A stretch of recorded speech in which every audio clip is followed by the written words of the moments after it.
Manslaughter is a very unusual crime because if we think about other crimes such as rape or theft, these are about the defendant actively committing a crime, whereas with manslaughter, this is more about the defendant not having done enough to commit murder, but still being guilty of an offence. Well, once we start to think of manslaughter more as unlawful homicide, this opens up a great number of variables and a lot of different types of manslaughter offences. So the best way to look at this is to try and group these offences up as best we can. And we're going to start this lecture by creating a main division between two different types of manslaughter. So with that in mind, let's get started. The two main groupings of manslaughter are based on the intention of the defendant. So we have voluntary manslaughter, where the defendant does have an intention to kill or to do grievous bodily harm, but there are mitigating circumstances for that, meaning that it doesn't amount to murder. On the other hand, we have involuntary manslaughter, where there is no intention to kill or to do grievous bodily harm. Again, there are certain reasons in place why this doesn't amount to murder, and this might sound a little unusual at first, but we'll look at involuntary manslaughter a little later on. For the time being, let's focus on the different types of voluntary manslaughter where there is an intention to kill or at least do grievous bodily harm to the victim. The main type of voluntary manslaughter is the loss of control, and in a previous version of this video I actually talked about the old law of provocation under Section 3 of the Homicide Act 1957. As Shahid has pointed out in the comments, and also Henry pointed out in a separate email to me, this old law has now been repealed in favour of Section 54 of the Coroners and Justice Act 2009, which gives us loss of control. And this has three elements to it. Firstly, the loss of self-control itself. Secondly, that there is a qualifying trigger. And thirdly, that a person of the defendant's sex and age, but of reasonable tolerance, may have acted in the same way. And we'll go through each of these points in turn. So we'll start off by looking at the loss of self-control. And this is slightly changed from the old law, mainly in the way that the loss of control no longer has to be sudden and temporary. And this old law was seen as favouring male defendants over female defendants. The highlighting case for this is Ahluwalia in 1992, and they subsequently actually even made a movie about this case because the woman involved, who was the defendant in the case, had suffered years and years of horrendous domestic abuse, and eventually she decided that she was going to kill her husband and actually set him on fire in an arson attack. However, because her loss of self-control was not sudden or temporary, she planned it in advance, she was not able to use that old defence of provocation, and this was a real criticism of the law since that case had been decided in that particular way. The law was updated in the 2009 Act so that the loss of control no longer has to be sudden and temporary, and this is obviously a good thing, but it is important to note that under Section 54.4 of the Coroners and Justice Act 2009, this doesn't mean that you can now get away with revenge killings, and so there are certain limitations on the way that that loss of self-control actually operates. Secondly, we have to look at the qualifying trigger, and under the previous law we could have anything that was said or done could be essentially a qualifying trigger. So we saw in the case of Doughty in 1986 that a baby crying could be a qualifying trigger because it was something that was said or done. Now clearly this was too broad, and so the law had to be brought in and be more restrictive in this sense. And so we see this in sections 55.3 and 4 of the Coroners and Justice Act. So section 55.3 says that there can be a qualifying trigger if the defendant is put in fear of serious violence. And section 55.4 retains the idea of things said or done, but limits the circumstances so that under A, it has to be grave circumstances, or under B, the circumstances gave the defendant a justifiable sense of being wronged. And so if we compare this new legislation with the way that the case was decided in Doughty, we could see that Doughty would be decided differently nowadays because of that wording that comes from section 55. It's also important to note that there are further restrictions, so you can't have a qualifying trigger where the defendant actually incited the violence themselves, as per 55(6)(a), or they incited the thing that was said or done against them under 55(6)(b). Also, a rather strange element of the statute, in my opinion, is 55(6)(c), which also says that sexual infidelity cannot be used as an excuse or as a qualifying trigger. And that's a particular restriction in the law that dates back to some of the old provocation cases where sexual infidelity could be seen as a qualifying trigger. Thirdly and finally, we're looking at a person of the defendant's sex and age, but reasonable tolerance might have acted in the same way. And this basically brings the statute law in line with the case law as it developed under provocation.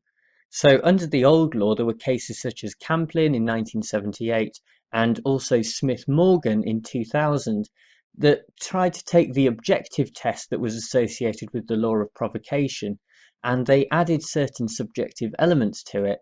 And so it really watered things down and made it much easier for a person to achieve the idea of loss of control if they had particular unique circumstances to them. For example, they might have been depressed or they might have been an alcoholic. This old case law was resolved in the case of Attorney General for Jersey and Holly in 2005 that was decided in the Privy Council, but has generally been accepted as the state of the law since that case was actually decided. And so in the 2009 Act, this was legislated for and represents the state of the law as it is now. So we do generally have an objective test, but it allows us to take in a certain limited number of the defendant's characteristics, i.e. their sex and their age, when the jury is actually coming to their decision. Anything beyond the sex and the age of the defendant, though, cannot be taken into account. Another type of voluntary manslaughter is diminished responsibility, and this comes under Section 2 of the Homicide Act 1957 and is based around the idea of an abnormality of the mind. And we can look at Chief Justice Parker in Crown against Byrne 1960 for a definition of this. And it's considered to be a state of mind so different from ordinary human beings that the reasonable man would term it abnormal. And while this does sound like it should fall under the definition of insanity, it's really important to remember that insanity is quite separate in this particular circumstance. And so while diminished responsibility may relate to mental health related issues, it is not insanity, but it's rather a substantial impairment of mental responsibility in relation to the defendant's actions. Moving on, we can look at involuntary manslaughter, and this is where the defendant did not have an intention to kill or do grievous bodily harm. So the next step down from that really is looking at an unlawful and dangerous act, and this is probably the most common grounds for involuntary manslaughter. So to understand this, we obviously need to define unlawful and we need to define dangerous as well. So for it to be unlawful, it firstly must be a crime, fairly obviously, but it also must be a significant cause of death, as per Kennedy No. 2 in 2007. So this causation is something that the jury will have to determine themselves, and if you're answering, say, a problem question, this is something that you're going to have to make a decision on about that relationship between the defendant's actions and whether they really are a significant cause of death. So if I assault someone in a park by slapping them around the face, and then 5 minutes later they get ran over by a car, then it can't really be said that my actions were a significant cause of their death. So I probably wouldn't be guilty of involuntary manslaughter, thankfully.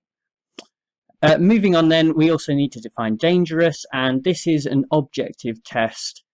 So we're really looking at what the jury is saying and what the reasonable man would consider in that particular situation as being dangerous. It's really just given its ordinary meaning as you would use it in everyday life. And this comes from the case of Crown against Church in 1966.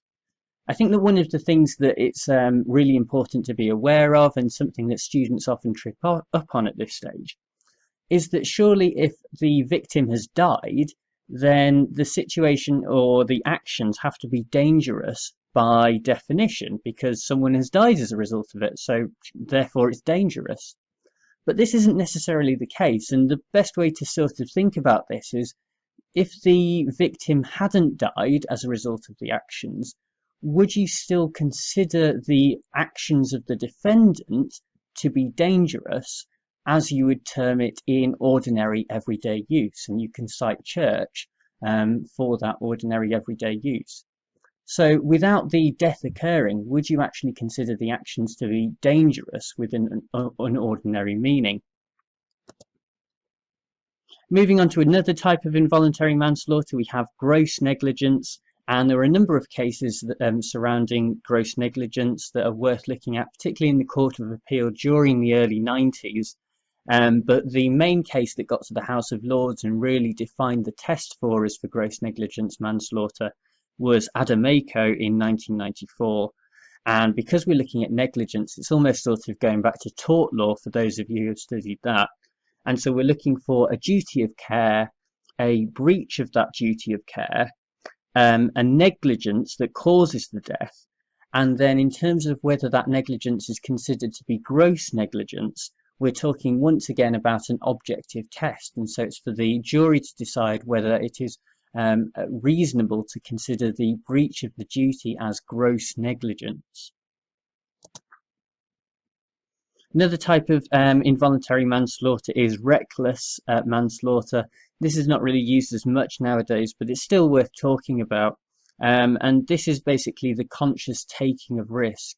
So basically being completely reckless as to your actions and therefore endangering life as a result of it. And sort of a bit more of a better definition comes from LIDAR in 1999, talking about it's being highly likely that serious bodily harm will be caused. So in LIDAR, the defendant was driving a car, and the victim stuck their head in the window, and the defendant just started to drive off while the person's head was still sort of in the window. They get knocked down to the floor and get ran over by the back wheels of the car, and this was considered to be reckless manslaughter.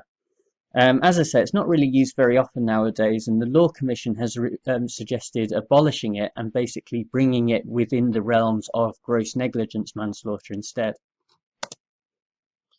Finally, we have corporate manslaughter, which is the final type of involuntary manslaughter. I really ought to probably do a full lecture on this, but for the time being, it's probably worth just covering it in this one slide. And it's now governed by statute. So we're talking about the Corporate Homicide and Corporate Manslaughter Act 2007. And in particular, Section 1 basically just sets out the offence and talks about causing a person's death and it being a gross breach of the duty of care owed by the organisation. And so you'll obviously be aware that whereas natural people are subject to criminal law, it's also possible for a corporate personality, such as a company, to be subject to the law as well. And obviously you can't jail a company, but they can be subject to fines that can be imposed by the courts. And so when coming to those decisions about, say, for example, on a building site, proper safety precautions weren't taken and this ended up causing someone's death, we can actually refer to health and safety legislation, such as the Health and Safety at Work Act 1974, to come to an assessment about whether there has been a breach of the duty of care which is owed by the organisation. As I say, there probably is a little bit more to it than that, but many criminal law syllabuses will mainly focus on manslaughter involving a human defendant and a human victim. And so that's why I've not given as much time to it here as I maybe would have liked to. And there we have manslaughter.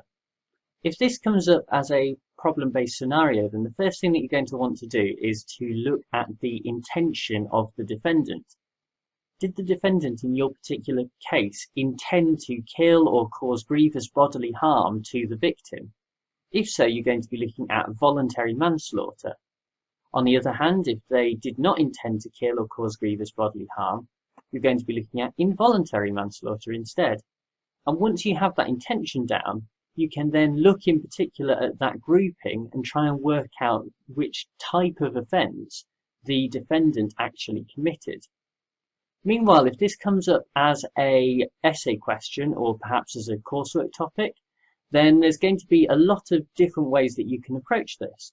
And you can even get into some aspects of the subject that concern criminology. One thing that I'd recommend that you do is look at the Law Commission and the ways that they have proposed to reform this area of the law, which is still very much dependent on a hodgepodge of case law and old legislation. In particular, one of the most interesting suggestions was to move to an almost American system where you have first-degree murder or second-degree murder in relation to the different types of unlawful homicide. Well, I hope you've enjoyed this lecture. If you did, make sure to leave it a like. Also, remember to subscribe as well if you want to watch more videos of mine as they come out. If you've got any questions, then leave those in the comments below. And also make sure to check out the website uklawweekly.com, where you'll be the first one to get updated with new videos and news articles, and also new podcast episodes as well. Thanks very much for watching, and I'll see you again soon. Bye!